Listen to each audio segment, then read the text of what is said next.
Je crois que il y a un changement de culture à avoir et quand des espaces sont utilisés par le monde végétal pour s'y réinstaller, alors qu'ils ne s'installent pas bien ailleurs. Je crois que ça, c'est une attitude qui est très positive. On a même des études qui ont montré que quand il y avait dans un champ cultivé des espèces sauvages en petite quantité, cela avait tendance à stimuler la productivité plutôt qu'à la réduire, parce que ça crée une compétition. Et la compétition fait que les plantes émergent avec plus de vigueur parce que stimulées par ses compétiteurs. Il faut avoir une vision différente. Ben, j'avais dans mon jardin l'année dernière, dans le carré de pommes de terre, une rose trémière qui s'était échappée de sa place et qui avait été s'installer chez les patates. Bon, alors tout de suite, il faut la couper. J'ai dit, ben non, c'est pas la peine, elle fait de mal à personne, elle ne gêne rien. Au contraire, elle donne de l'agrément parce qu'elle est belle. Alors, à garder. Mais c'est un changement de mentalité.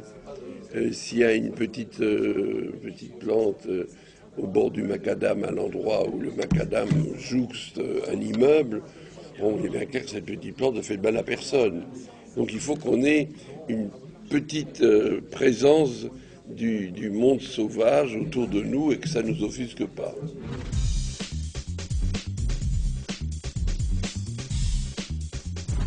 Ce que je vois, ce que j'ai vu cet après-midi quand je rentre de chez moi, parce que j'habite à proximité immédiate du centre de Vigie, donc il y a les gros pylônes venant de la centrale nucléaire de Cattenom, je vois que sur l'emprise du pylône, il y a de la biodiversité en dessous. C'est une sorte de petit buisson au milieu de champs cultivés. Et ce sont évidemment des réservoirs de biodiversité, parce que les oiseaux peuvent aller s'y installer et que par rapport à un champ où la biodiversité est très faible, voilà des petites zones où la biodiversité peut être protégée. Alors il n'y aura pas là des milliers d'espèces, évidemment, mais quelques-unes peuvent habiter là.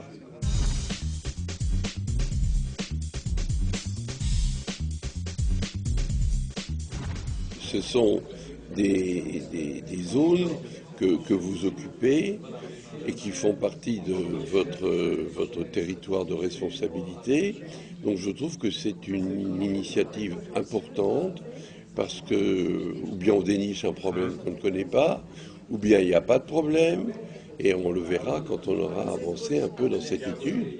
Moi, je trouve que c'est très bien qu'une entreprise se préoccupe des conséquences diverses que peut avoir son activité.